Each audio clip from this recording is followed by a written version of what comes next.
सभापति जी, आपका धन्यवाद। और मांग संख्या 3940 पे समय के अभाव के कारण मैं कुछ बिंदु आपके माध्यम से माननीय मंत्री जी के संज्ञान में लाना चाहता हूं और उसी के साथ कुछ सुझाव भी देना चाहता हूं। सभापति जी, पिछला बजट जब हुआ और उसमें जब हम डिमांड पे चर्चा कर रहे थे 26 जुलाई को, उस समय मैंने एक सुझाव आपके समक्ष रखा था, सदन के समक्ष, कि ये जो नगर पालिका है, जिस तरीके से पंचायत समितियों में और जिला परिषद में हमने सीओ बिठा रखा है, उसी तरीके से डीडीआर काफ़ी नहीं है, तो एक व्यवस्था ऐसी जिला स्तर पे होनी चाहिए जिसकी वजह से इसका काम सुदृढ़ हो जाए और अच्छी व्यवस्था हम लोग तय कर सके। माननीय मुख्यमंत्री जी ने जब मेरे ख्याल से एप्रोप्रिएशन बिल पर जवाब दे रहे थे, जब 29 जुलाई को उन्होंने एक घोषणा की थी कि समस्त नगरीय निकायों में जन सुविधा के कार्य समयबद्ध एवं गुणवत्तापूर्वक रूप से संपादित हो सके, इसलिए जिला स्तर पर जिला नगरीय आयुक्त डिस्ट्रिक्ट म्युनिसिपल कमिश्नर की नियुक्ति किया जाना प्रस्तावित है। ये सदन में माननीय मुख्यमंत्री जी ने घोषणा की थी। माननीय मंत्री जी, दूसरा बजट आ गया, उसकी डिमांड पे हम चर्चा कर रहे हैं। आने वाले दिनों में मुख्यमंत्री जी एप्रोप्रिएशन बिल पे बोलेंगे। आपके हिसाब से तय कर लेना, बता देना, आपका जवाब आवे जब, कि कितने जिलों में आपने डिस्ट्रिक्ट म्युनिसिपल कमिश्नर बिठाए, कितने जिलों में डिस्ट्रिक्ट म्युनिसिपल कमिश्नर के पद जो है, उस पद के अतिरिक्त जो स्टाफ चाहिए उसके कितने पद आपने सृजित किए हैं। मेरी जानकारी के हिसाब से हमारे जो पूरा संपूर्ण क्षेत्र आसपास के जिले हैं, मैंने उसमें पता किया, कहीं भी आज तक जो है वो डिस्ट्रिक्ट म्युनिसिपल कमिश्नर नहीं बिठाए। मेरे कहने का मकसद ये है कि अच्छा सुझाव था, धन्यवाद आपका, आपने उस सुझाव को लिया और उसकी घोषणा भी की। निश्चित रूप से इसका जो है फायदा सबको मिलेगा, पर वो पद सृजित हो जाने चाहिए थे। डिस्ट्रिक्ट म्युनिसिपल कमिश्नर, जिला नगरपालिका आयुक्त जो है वो बैठ जाने चाहिए थे, पद सृजित हो जाने चाहिए थे और उस पर कार्य शुरू हो जाना चाहिए, जो नहीं हुआ। माननीय सभापति जी, उसके अलावा मैं माननीय मंत्री जी से निवेदन करना चाहता हूं कि मेरा विधानसभा क्षेत्र बिल्कुल बॉर्डर पे है। गुजरात के बड़े शहर, नामी शहर उसके बिल्कुल संलग्न लगते हुए हैं। आज हम लोग राजस्थान में पधारो हमारे देश के नारे देते हैं और पर्यटक जो है उस पर हमारी जो रेवेन्यू काफ़ी आती है। और मेरे उस विधानसभा क्षेत्र से जो रामदेवड़ा जी जाते हैं, जैसलमेर जाते हैं, बाड़मेर जाते हैं, सुंदा माता जी जाते हैं, वो सब लोग वहाँ से आते हैं।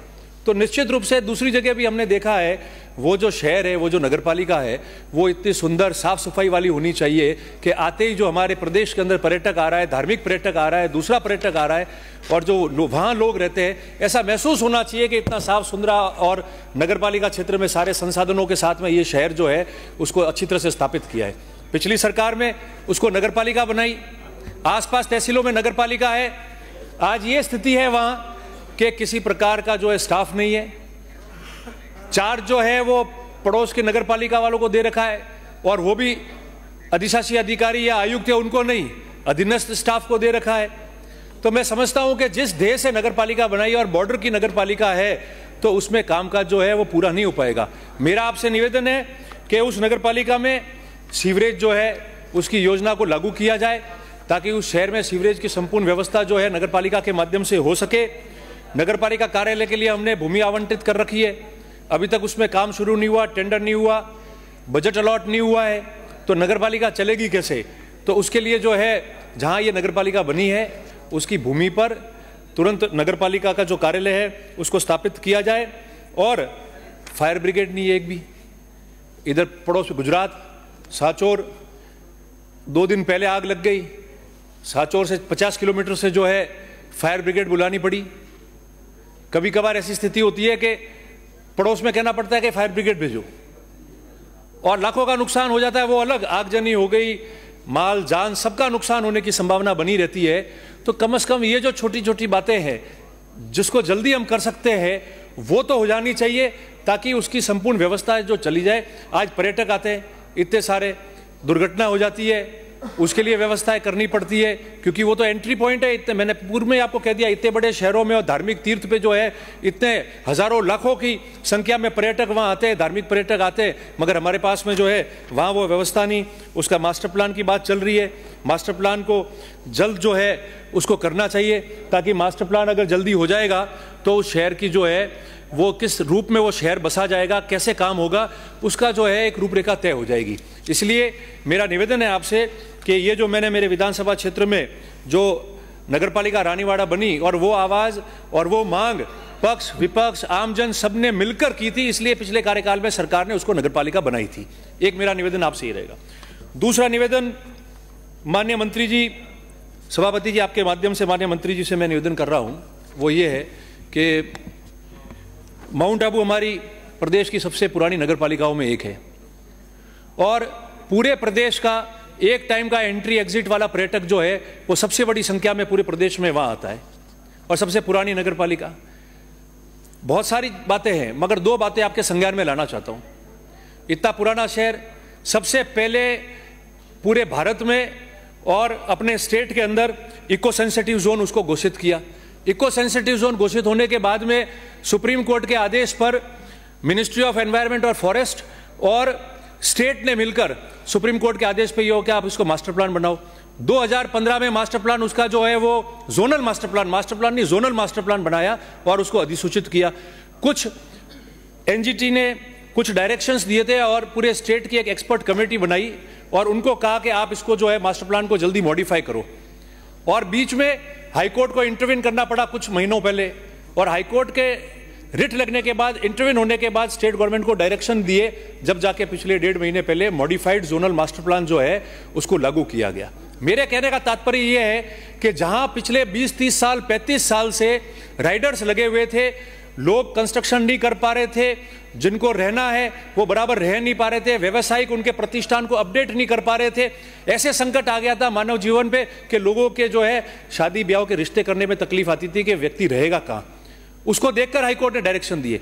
अब कोई राइडर नहीं रहा है, किसी प्रकार की कोई प्रॉब्लम नहीं रही है, 2-2 पीढ़ी 3-3 पीढ़ी सफर कर रही है, 30-35 साल हो गया। हाईकोर्ट ने कहा है तो आपको तो इसको मॉडल पे प्रायोरिटी पे लेने के बाद में तय कराना चाहिए कि 1 महीने के अंदर जो है जितनी भी पेंडिंग एप्लीकेशन है, जितने पेंडिंग स्वीकृति है, जो प्लान पास करने एज पर बायलॉज और as per eco sensitive zone के मास्टर प्लान के हिसाब से आप उसको पास करा दो ताकि लोगों को किसी प्रकार की कोई तकलीफ नहीं आए। 30-30 साल हो गए सफर करते हुए, उसकी वजह से इलीगल कंस्ट्रक्शन हो गए। जाएगा कहां व्यक्ति? इतने सारे टूरिस्ट आते हैं, उनको अपडेट करना है अपनी चीजों को, तो वो कैसे कर पाएंगे? छोटी छोटी परमिशन के लिए घूमते। अब एनजीटी ने, हाईकोर्ट ने जब डायरेक्शन दे दिया है तो मैं समझता हूं पीछे कुछ रहता नहीं है। और मैं इसलिए ये बात कह रहा हूं क्योंकि ये एकमात्र ऐसा शहर है जिसकी एक विकास समिति बनी हुई है और उस विकास समिति के जो अध्यक्ष है वो माननीय मुख्यमंत्री जी है। आपके प्रिंसिपल सेक्रेटरी से एडिशनल चीफ सेक्रेटरी वहां उसमें मेंबर है। आप उसकी मीटिंग बुलाए, साल में एक बार मीटिंग होती है और एक बार ये मीटिंग हो जाए तो छोटी मोटी जो भी समस्या है विकास की है, उसकी है, वो सारी पूरी हो जाएगी। और जब तक वो मीटिंग नहीं होगी तब तक कंस्ट्रक्टिव डिसीजन जो है वो बिल्कुल नहीं हो पाएंगे। ये आप मैं उसी पे आ रहा हूं उसी पे आ रहा हूं। हमारे सबसे बड़ा रहवासी कौन है? मुख्य माउंट आबू का सबसे बड़ा मुख्य सचेतक जी और संसदीय कार्य मंत्री जी से अच्छा प्रेम है मेरा, इसलिए उन्होंने कहा है। पर मैंने पिछले रिकॉर्ड में, सब टाइम बाकी है मैं अभी पूरा करूंगा, पिछले रिकॉर्ड उठा के देखो, मैंने उस समय कहा हमारी भी कमियां